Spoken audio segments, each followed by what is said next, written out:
ሰላም አለይኩም ወራህመቱላሂ ወበረካቱ። ወደ የኡም አዩብ ቻናል ተከታታዮች እንዴት ናችሁ? ሰላም ናችሁ ወይ? አልሐምዱሊላህ።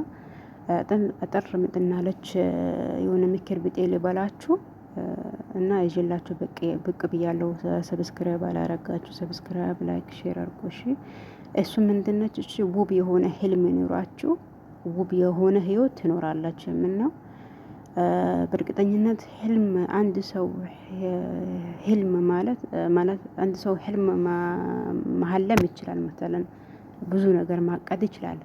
ይህንን ነገር ደግሞ እንደማያሳካው ተስፋ ማድረግና አሳካዋለሁ ብሎ በእርግጠኝነት መጓዝ መበርታት ይኖርበታል። ማንኛውንም ነገር እኛ ያሰብነው ነገር አይሳካልንም ማለት እናረገዋለን ብለን አይሳካልንም ብንል ራሱ ይሳካልና እኔ በብዙ ነገሮች አይቻለሁ። አልሐምዱሊላህ። ዋናው ነገር ይሄ ህልማችሁ መጥፎ እንዳይሆን እናንተ ያላችሁ ህልም መጥፎ ነገር እንዳይሆን ከፈጣሪ ጋር የሚያጣላችሁ ወይ ደግሞ ፈጣሪ የማይወደው ነገር እንዳይሆን እንጂ ፈጣሪ የሚወደው ነገር ከሆነ ጥሩ ነገር ከሆነ ህልም ማለት አንድ ሰው ህልሙን መኖር ይችላል። ህልሙን ማሳካት ይችላል። ያ ሰው ደግሞ ምንድነው መሆን አለበት?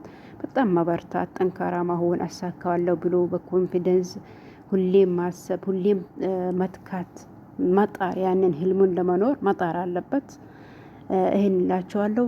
ላይክ፣ ሼር፣ ሰብስክራይብ ማድረጋችሁን እንዳትረሱ። አበረታቱን። ያው ካሰብነው እንደምንደርስ ተስፋ አለን። እንደርሳለንም ኢንሻአላህ።